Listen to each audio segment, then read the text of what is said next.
You're watching TVC, Travers Visitors Channel.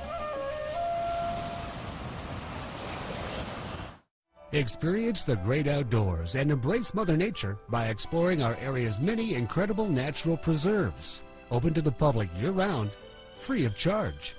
Many of these inspirational retreats feature protected, managed marked trails that offer adventure, exercise, and escape from the hustle and bustle of everyday life. Learn details on these natural wonderlands at the Conservancy's websites for the best spots to hike, bike, birdwatch, canoe or kayak, cross-country ski or snowshoe, swim, fish, or even hunt.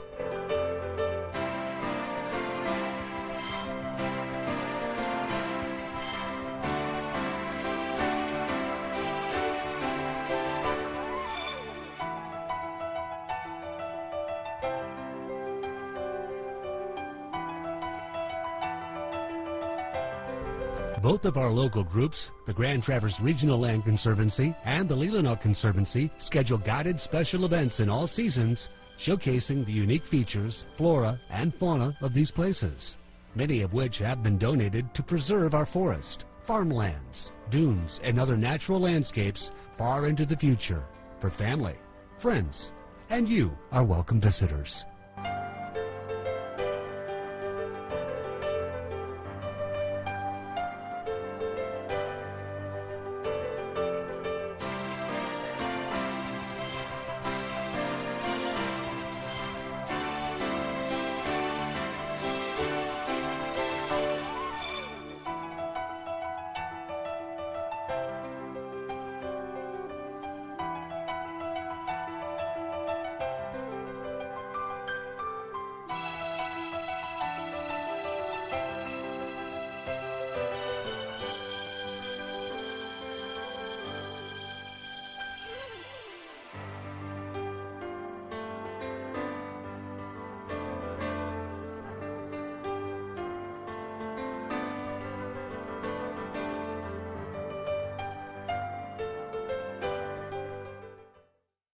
Here's a look at this week's event calendar from the Traverse City Visitors Channel.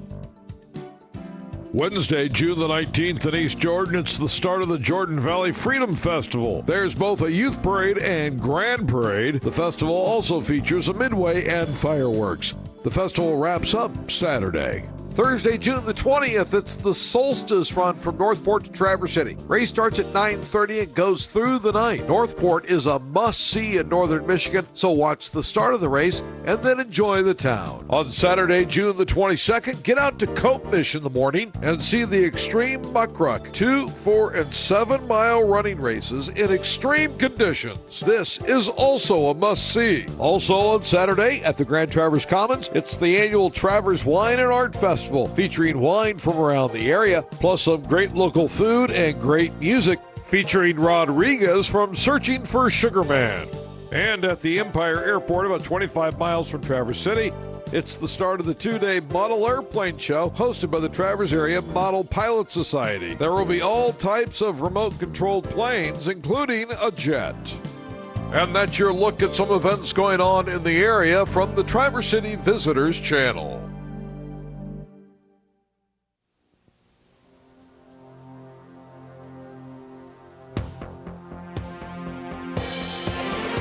At the tip of Michigan's Little Finger, known as the Leelanau Peninsula, you'll find one of the Great Lakes' oldest lighthouses, guarding the entrance to the Manitou Passage and the Grand Traverse Bay.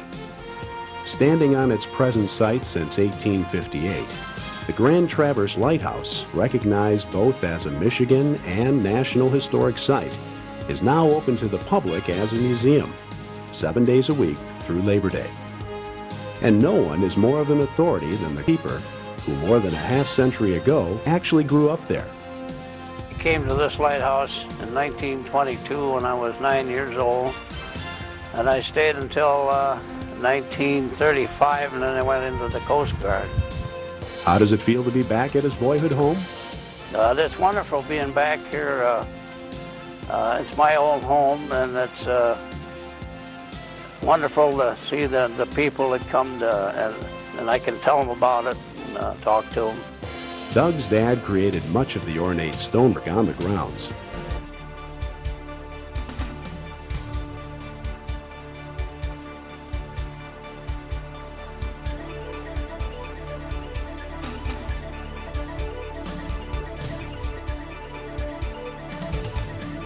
furniture here belonged to my mother. This is a 1910 dining room table. Most of the dishes you see in the cupboard there belong to her. My sister turned them over to the lighthouse.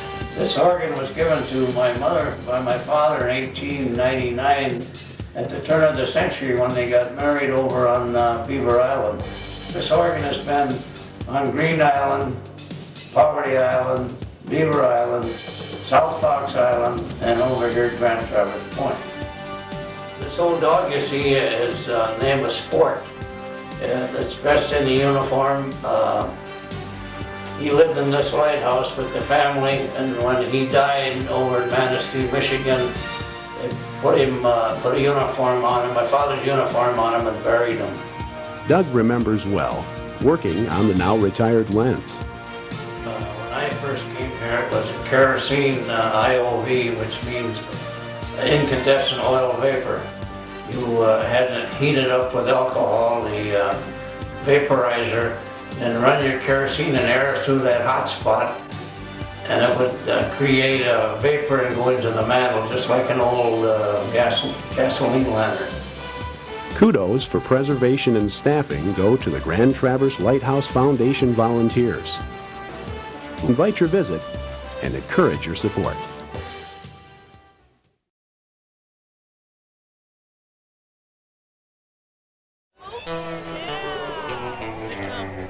You're watching TVC, Travers Visitors Channel.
Jimmy John's?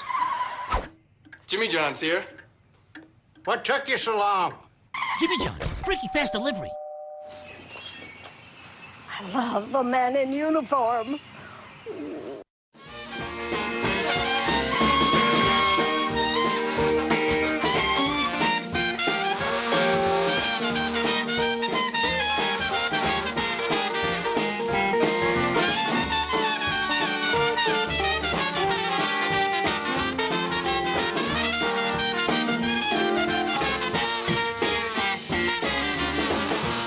Well, the Traverse City Wine and Art Festival was created to give the wineries of Northern Michigan a chance to come together and celebrate just the amazing story that's going on up here in Northern Michigan. The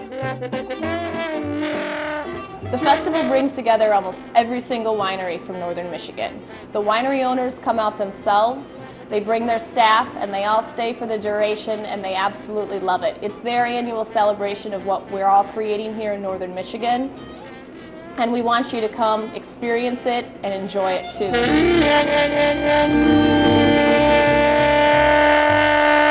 you, everybody. This is a great chance to hang out with your friends. It's sort of a kickoff to the summer in Traverse City. It'll be a beautiful, sunny summer afternoon that you can sit back and relax and enjoy a glass of wine with your friends as you watch some just amazing entertainment. One of my personal goals with the festival was to create a beautiful ambience that you won't find at any other festival in Traverse City, maybe not in Michigan. And what we've done is we bring in performance art, so we have dance troupes that come in, and then we also have performers that love to come and play with the crowds. One of the best things about this festival is the amazing environment that our festival coordinator Laura Hurd has created. We have an 11,000 square foot wine tent that anchors the festival. It's got nothing but wineries in it, so you can take your time and enjoy and sample the wines. Out on the lawn, we have some tables where you can sit down or stand up, watch the incredible entertainment, stroll by the art, wander through the food garden. This is really a feast for all of your senses. The Traverse City Wine and Art Festival, a fun-filled day for all on Saturday, June the 22nd. Located at the Grand Traverse Commons, just west of Division on 11th Street. Sugar Man. This year featuring the music of Rodriguez from Searching for Sugar Man. I'm tired of these scenes. For a blue coin, won't you bring... You're looking at a unique gemstone called the Lake Superior Agate. Rare but findable here in the Grand Traverse region, these well-traveled treasures were created in ancient upstate volcanoes and carried down to our shores and below. Lake Superior agates go back in geology. You have to go back to the days of when the lava was flowing, and the lava had gas bubbles in it. And when the lava solidified, these gas bubbles were captured. And then through time, no one knows how long, could be millions of years, these agates began to form.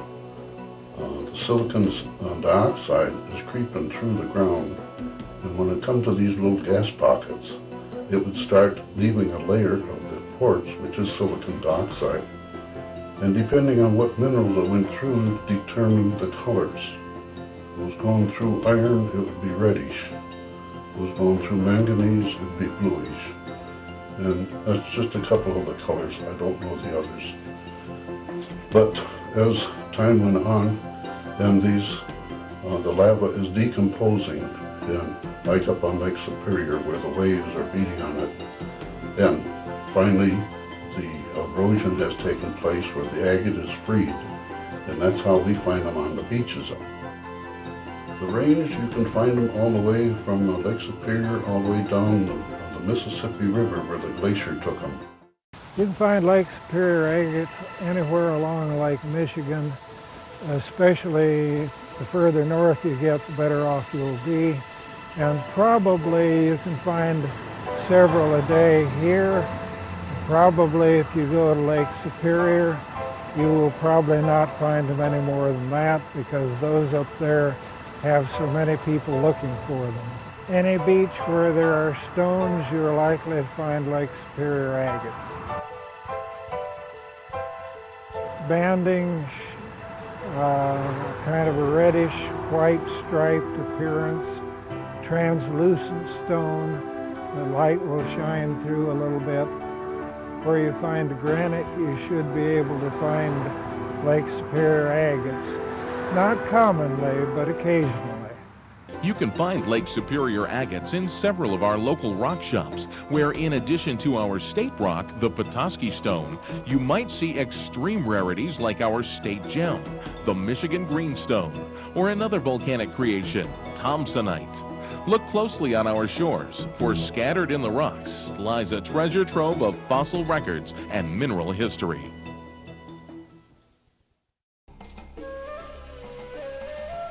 You're watching TVC, Travers Visitors Channel.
Hello, Jimmy John's?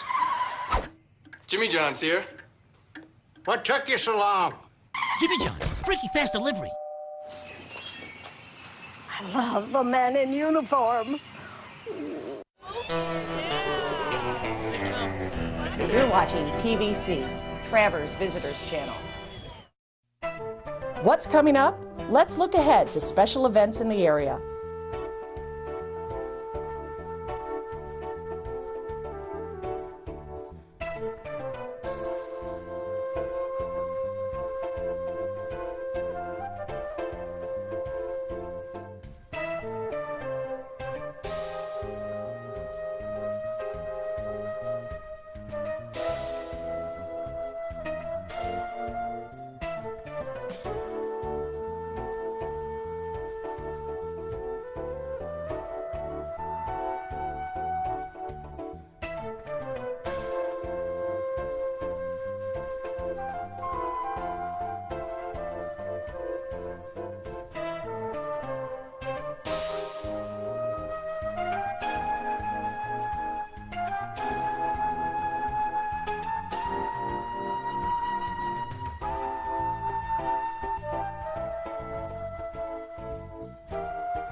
We're here at the History Center of Traverse City, located in the Carnegie Library on 6th Street, overlooking the beautiful Boardman River.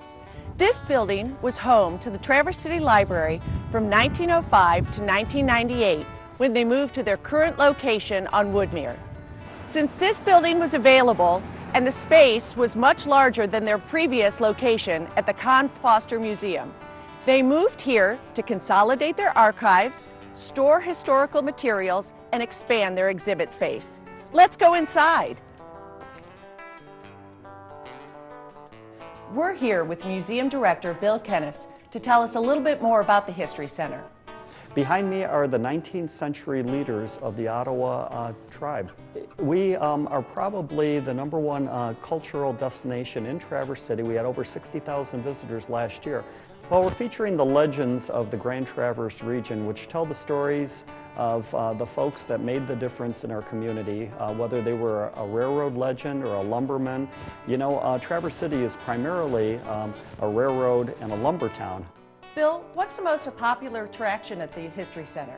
The cherry pits are clearly the most popular. You know, we have over 60,000 visitors that come to the History Center, and they can climb into literally a ton of cherry pits, 2,000 pounds, and they excavate, and they find arrowheads, Petoskey stones, copper ingots, all Michigan items, and they get to keep one of these as a souvenir. In the summertime, we feature our Lego festival called the Lego Carnival. The Lego Carnival features the building blocks of America. So this year we'll have the Statue of Liberty and the Mackinac Bridge. We have a close relationship with the Ottawa Indians out of Shabbytown, and they have loaned us a 25-foot birch bark canoe that's just sensational. It actually sailed in the Grand Traverse Bay. And we have hundreds of arrowheads and tools from the Anishinaabe. We also have canoes that are at least 200 years old, and they were carved out of logs. So there's lots of items that they can see from our heritage. Magical History Tour began last summer. It's a 90-minute, 9-mile tour around the city. And you'll hear stories about our former mayor, Wild Bill Germain, who actually shot a brother-in-law. You'll hear stories of the State Hospital and of the Grand Traverse Bay. So we take you through the business section of town and through the historic districts of our city. This bell is from the Manistee and Northeastern Railroad engine, number 18. It was the last one built, and our guests are able to ring the bell. Our archives department attracts the historians that are doing research, about 300 researchers a year. They're publishing books or doing their family genealogy. It was the only car company located in Traverse City. They manufactured cars and trucks, and the kids can learn about the Napoleon car and do a little photo op. For 100 years, this is the Carnegie Library, and it was adults only for adult research, and now we tell everyone it's for kids only, and they seem to like that. The Children's Cupola features trains, logging, and fur trapping and trading, so our younger visitors can appreciate our heritage and participate in these hands-on activities in the Children's Cupola. The charge for the museum is $5 for adults and children, and with that, they get to keep an item as a souvenir. Happy 150th birthday, Leelanau County.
Have you heard the latest buzz? It's a delicious craft libation called mead, the ancestor of all fermented drinks and the oldest adult beverage on Earth.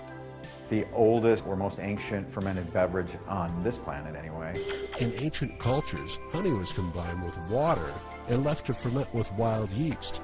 Natural pollens in the honey fed the yeast, which converted the sugars to alcohol. The earliest record of mead was discovered in northern China in 2000 BC and predates written history. Monasteries made mead as a byproduct of beekeeping. In the epic poem Beowulf, the Danish warriors drank mead. In the 1958 Kirk Douglas movie The Vikings, mead was the beverage of choice in the Great Hall. Today, mead ranges from 6 to 19% alcohol by volume and is fermented with a wide variety of natural ingredients, particularly fruit. The process of making mead is called mazing, with the equivalent of a brewmaster or winemaker called a mazer. We do mostly star thistle meads because it's a Michigan product, and we use that base in melomels, which are meads made with a fruit added to it. We do make pyment. A pyment is mead with grape wine. The mead styles themselves also have a unique set of names specific to the recipe of ingredients. It takes a day to put the batch together and blend it all up, pitch the yeast. And then my product ferments out in about 4 weeks. I make 9 varieties. I have 8 of them available right now. They're all a combination of a metheglin and a melomel.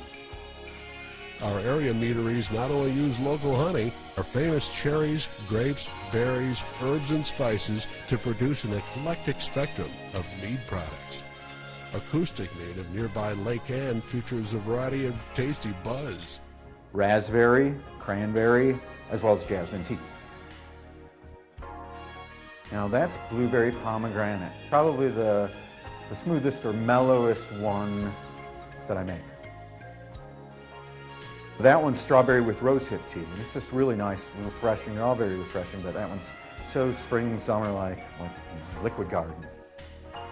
Well, St. Ambrose is a spin-off of our sister company, Sleeping Bear Farms, where we produce honeys in Michigan and in Florida.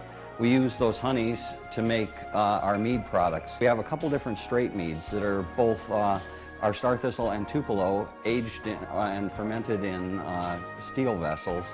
Our Razzmatazz is a gold medal winning raspberry that everyone's extremely fond of.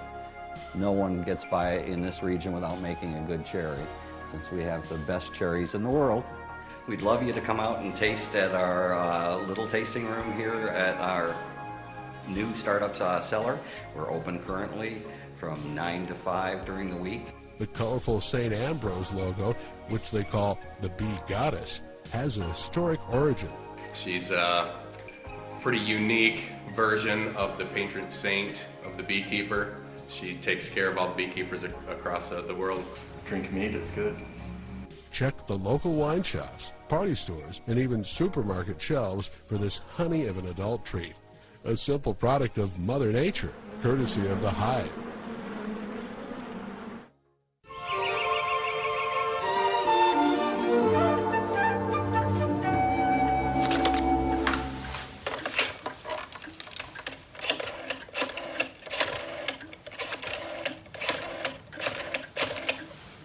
Hello, Jimmy John's? Jimmy John's here. What took you so long? Jimmy John, freaky fast delivery. I love a man in uniform. Travers Visitors Channel is available at 8 a.m. and 8 p.m. every day on Charter Main Street.